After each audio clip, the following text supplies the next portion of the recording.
এই মাসের 8 তারিখ, 10 তারিখ আর 11 তারিখ আমেরিকার সেনাবাহিনী ভারতীয় জাহাজের উপর আক্রমণ করে স্টেট অফ হরমুজে, যার জন্যে 3 জন ভারতীয় মারা যায়। কিন্তু আমাদের মিডিয়া চ্যানেলে সেটা নিয়ে সেইভাবে আলোকপাত করেনি। আর মজার বিষয়, 10 তারিখ যখন এই আক্রমণের চরম পর্যায়ে পৌঁছায়, যেই সময় প্রথম ভারতীয় নাগরিক যে মারা গেছিল, সেই দিন আমেরিকার ডোনাল্ড ট্রাম্প ভারতের প্রধানমন্ত্রীকে অভিনন্দন জানিয়ে একটা টুইট করে লং টাইম প্রধানমন্ত্রী থাকার জন্যে। আমাদের প্রধানমন্ত্রী সেখানে থ্যাংক ইউ অবধি রিপ্লাই করে। কিন্তু এই 3 জন ভারতীয় মরে যাওয়ার জন্যে আমাদের প্রধানমন্ত্রী কোনো টুইট করেনি। সব থেকে মজার বিষয় কি জানো? একটা শক্তিশালী দেশ কাকে বলে? যার কাছে স্ট্রং সেনাবাহিনী আছে তাকে, নাকি একটা শক্তিশালী নেতা আছে তাকে?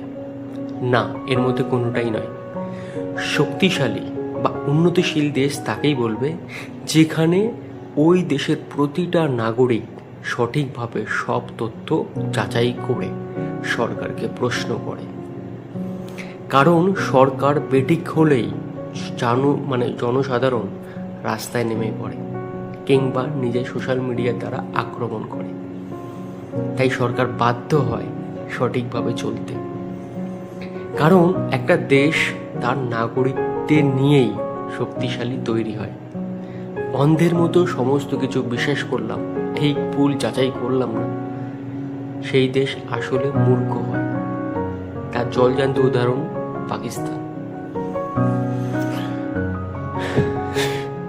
তাই আবারও বলবো, সমস্ত কিছু যাচাই করতে শেখো, প্রতিটা খবর রাখো।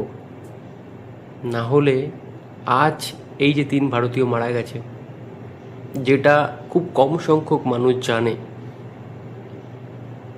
বেশিরভাগ মানুষ জানেই না, সেইভাবেই হারিয়ে যাবে। ভালো লাগলে চ্যানেলটা সাবস্ক্রাইব করে ভিডিওটা শেয়ার করে দিও। ভালো থেকো।